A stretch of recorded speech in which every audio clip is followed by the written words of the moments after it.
Wow. What do I choose from? Yes. What comes to Well, you know, it's interesting because I used to have this conversation with my father who died at 92.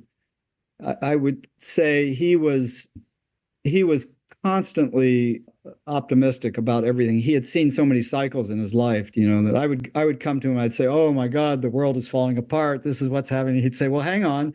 This happened before, and this is what, here's the cycle."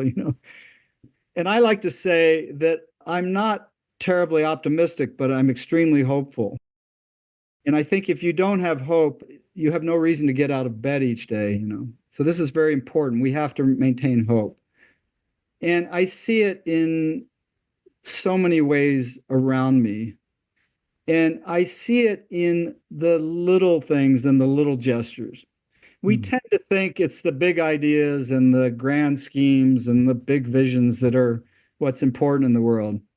But in some ways, the road to change is all the little things done well. The caring that happens in a simple exchange between two people. And I have so many examples of that, but I remember this one just flew into my brain. As an example of what I'm talking about, I was in I was in Maui giving a series of talks to educators of all things through the Center for Eco Literacy. And I had taken an afternoon off and I went into the town of Lahaina, which, as you know, has had that terrible fire.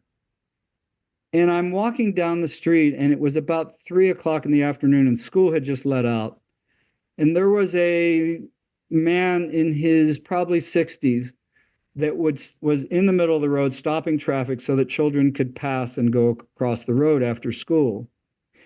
And I watched something that just blew my mind. And it was that man addressed every child by name and stopped for a microsecond to see how they were doing, to touch them on the head, to check in, to say, "Look, I care about you. I know you. I see you."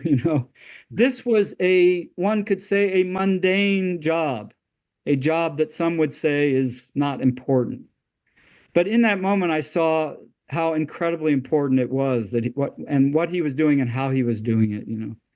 And so those are the things that give me a great sense of hope. I know it seems simple, it seems small, but very powerful.